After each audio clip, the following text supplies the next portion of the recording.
And now I want to shift today over to Chuang Tzu. This Chuang Tzu, so far as we know, lived about 300 BC, maybe a little earlier than that. And he is a very, very remarkable person because the Chuang Tzu book, he's also, more exactly, his name is Chuang Tzu.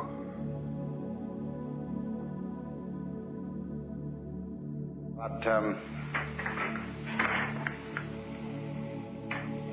his book, sometimes called simply the Chuang Tzu book, is quite unique in the whole history of philosophy, because he's almost the only philosopher from the whole of antiquity who has real humor. And therefore he's an immensely encouraging person to read. But part of his humor is the art of exaggeration. And you always have to allow for that. You always have to realize that he's slightly pulling his own leg. He is, as in a group of people who are enthusiasts for something, but have humor, you very often find that when they're talking among themselves, they carry their own ideas to ludicrous extremes and roar with laughter about it. And Chuang Tzu does that. Now, for example, he has a great deal to say about the value of the useless life. The whole notion of something of life, any moment in life or any event in life being useful, that is to say, serving the end of some future event in life, is to a Taoist absurd. Because nothing is useful at all. The universe is viewed as purposeless and useless through and through, because it's a game. More than that, game doesn't really convey the sense of this. When a Taoist sage is wandering through the forest, he isn't going anywhere. He's just wandering. When he watches the clouds, he loves them because they have no special destination. He watches birds moving around. He watches the waves lapping on the shore.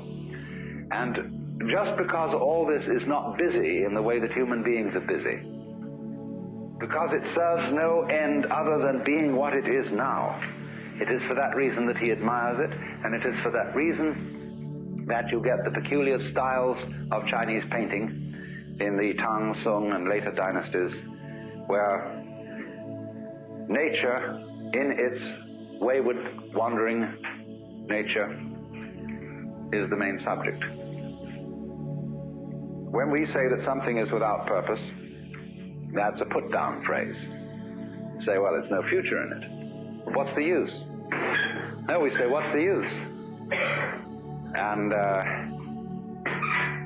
we need very much to realize that that question reflects our insanity. What's the future in it? What's the use? The joy for the Taoist is that things have no use, and the future is not important. Now you can exaggerate this, and Chuang Tzu does in a very humorous way, by describing the ideal useless man.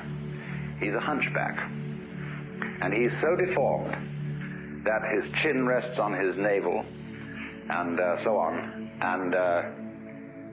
But he says, now this man is very admirable. He's found the secret of life, because when the social service workers come around, he's the first to get a free handout. And when the military officers come around to conscript people for the army, he's the first to be rejected. Therefore, he lives long.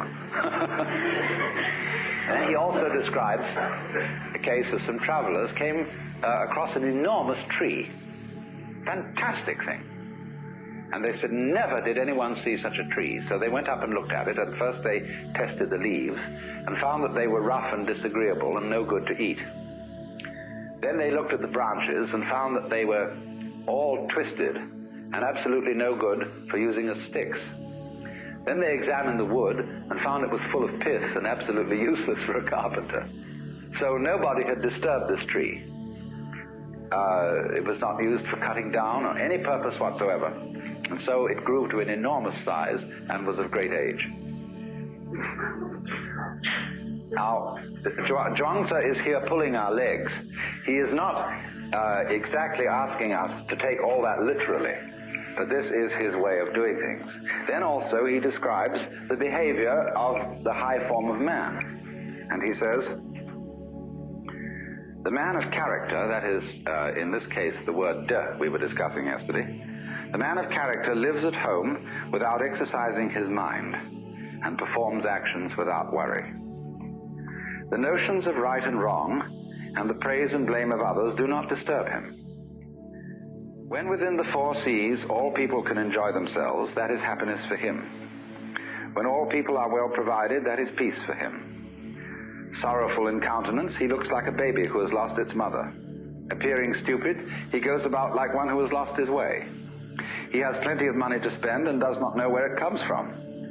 He drinks and eats just enough and does not know where the food comes from. This is the demeanor of the man of character.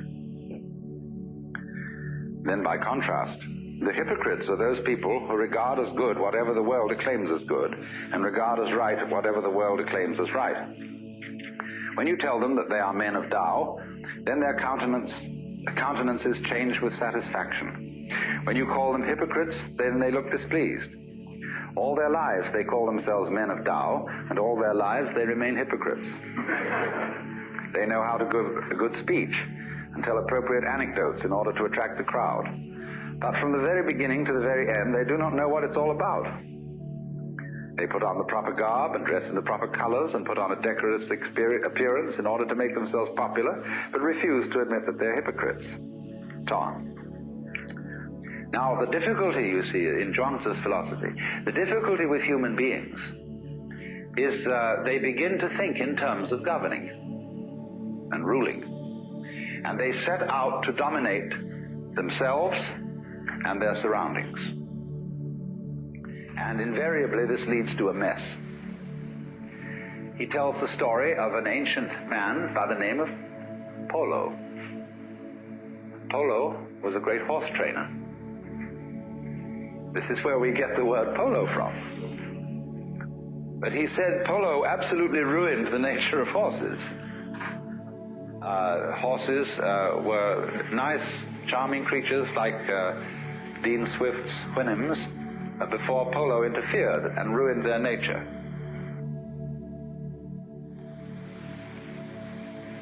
So,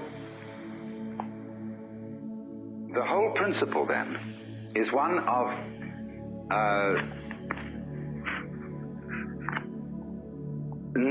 of success in life through not pushing it around, through not trying to govern it.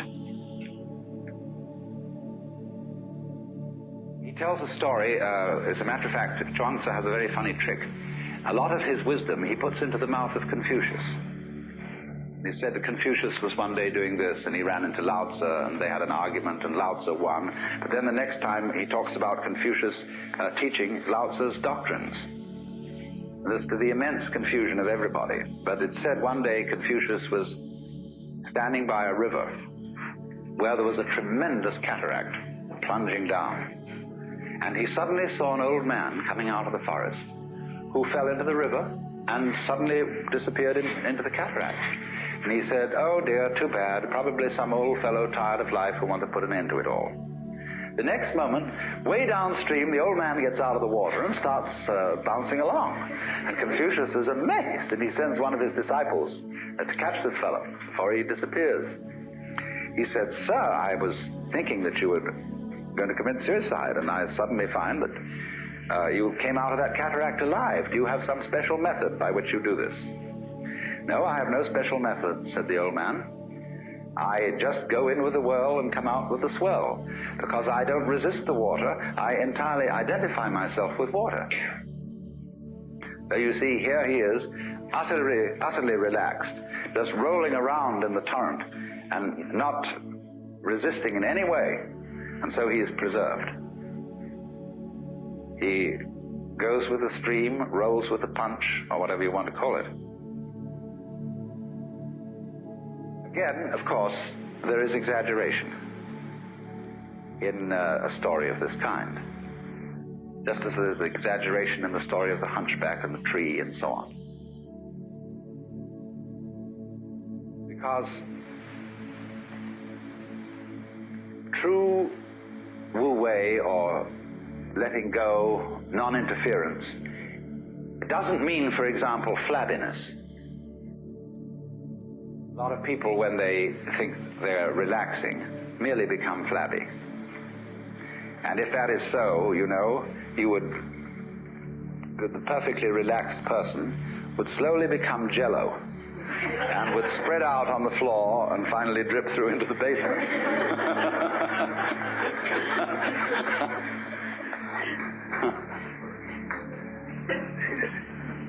Relaxation, you see, is simply something that happens when there's too much yang in you, too much of the positive.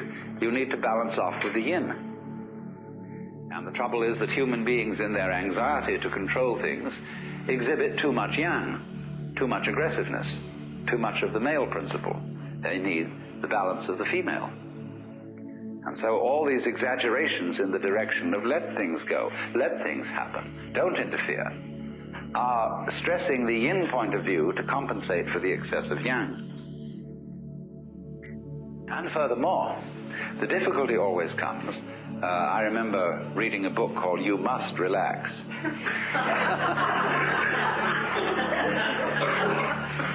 The difficulty always arises when one feels I must relax, I've got to let go, and let things happen.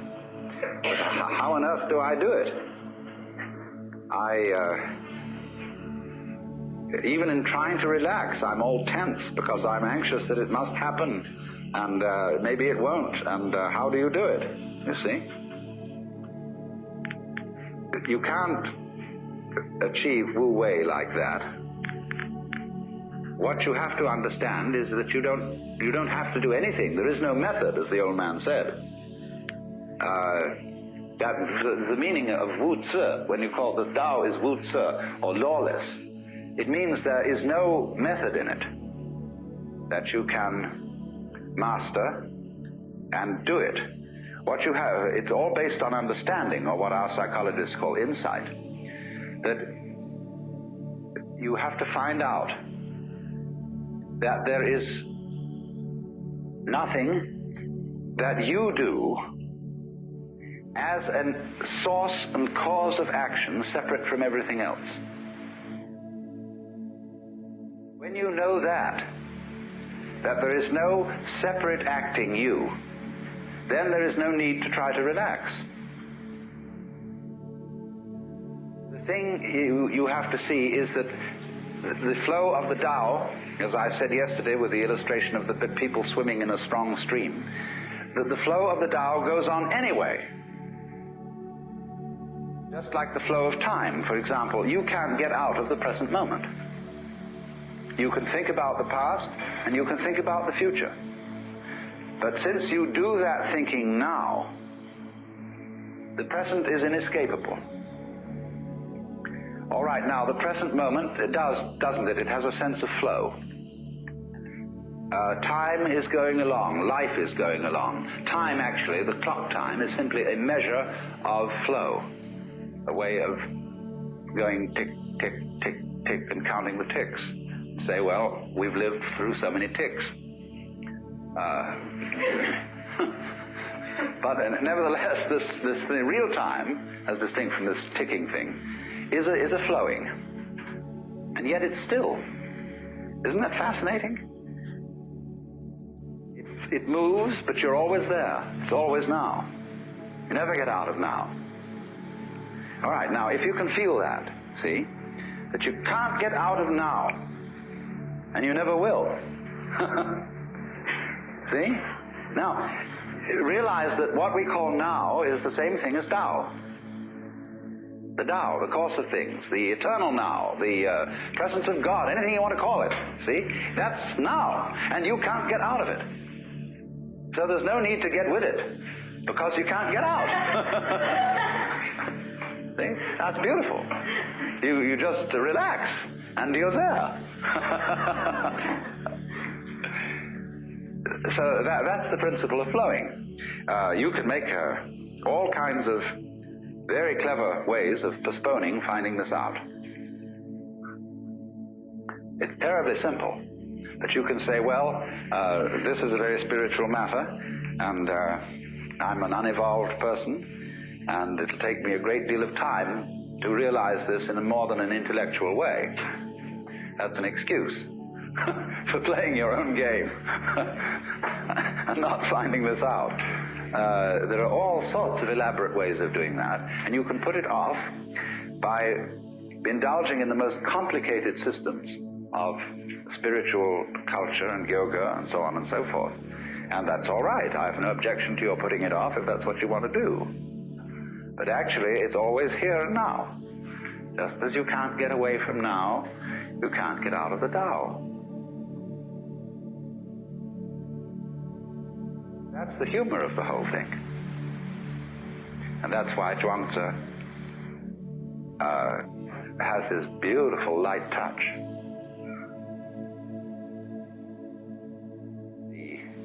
He says, the heron is white without a daily bath. The crow is black without being painted in ink. And this is the same saying, you know, as in Zen. In the spring landscape, there is nothing superior, nothing inferior. Flowering branches grow naturally, some short, some long. Or they say a long thing is the long body of Buddha. A short thing is the short body of Buddha. There are, therefore, you see, blondes and brunettes. Fat people and skinny people, tall people and short people, cultured people and vulgar people. Even the Christian hymn says, the rich man in his castle, the poor man at his gate. God made them high and lowly and ordered their estate. You know, we don't sing that now because we've got too much social conscience.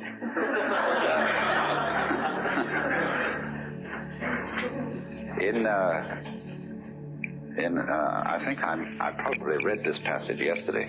Maybe I didn't.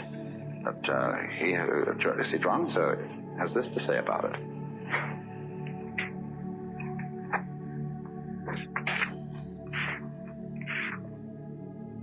Those who say that they would have right without its correlate wrong, or good government without its correlate misrule, do not apprehend the great principles of the universe, nor the nature of all creation.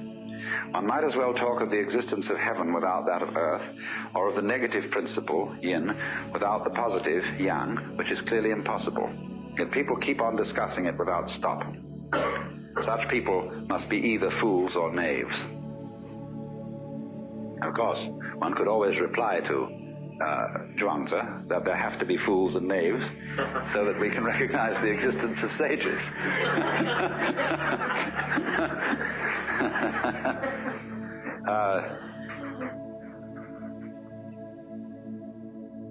Speech is not mere blowing of breath. It is intended to say something, only what it is intended to say cannot yet be determined. Is there speech indeed, or is there not? Can we or can we not distinguish it from the chirping of young birds? How can Tao be so obscured that there should be a distinction of true and false? How can speech be so obscured that there should be a distinction of right and wrong? Where can you go and find Tao not to exist? Where can you go and find that words cannot be proved? The Tao is obscured by our inadequate understanding, and words are obscured by flowery expressions. Hence the affirmations and denials of the Confucian and the Mozian schools, each denying what the other affirms and affirming what the other denies. Each denying what the other affirms and affirming what the other denies brings us only confusion. There is nothing which is not this. There is nothing which is not that. What cannot be seen by that, the other person, can be known by myself. Hence I say, this emanates from that, that also derives from this. This is the theory of the interdependence of this and that. Nevertheless, life arises from death and vice versa. Possibility arises from impossibility and vice versa. Affirmation is based upon denial and vice versa. Which being the case, the true sage rejects all distinctions and takes his refuge in heaven. That's in the universe. For one may base it on this, yet this is also that, and that is also this. This also has its right and wrong, and that has its right and wrong. Does then the distinction between this and that really exist or not? When this, the subjective, and that, the objective, are both without their correlates, that is the very axis of Tao. And when that axis passes through the center at which all infinities converge, affirmations and denials alike blend into the infinite one. Hence it is said that there is nothing like using the light. See, the axis of the opposites is the perception of their polarity. The difference between them is explicit, but the unity of them is implicit. The explicit difference between two ends of a stick, but the implicit unity that they are ends of the same stick, you see? So that's the axis. The axis of Tao is you might call it the secret conspiracy, that it lies between all poles and all opposites, which is implicit, esoteric, or whatever you want to call it, that they're fundamentally one.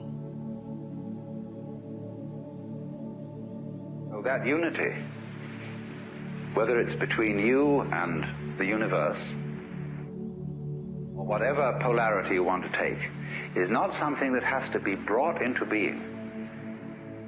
If one brings it into being, one assumes that it doesn't exist. That's called in Zen putting legs on a snake, or a beard on a eunuch.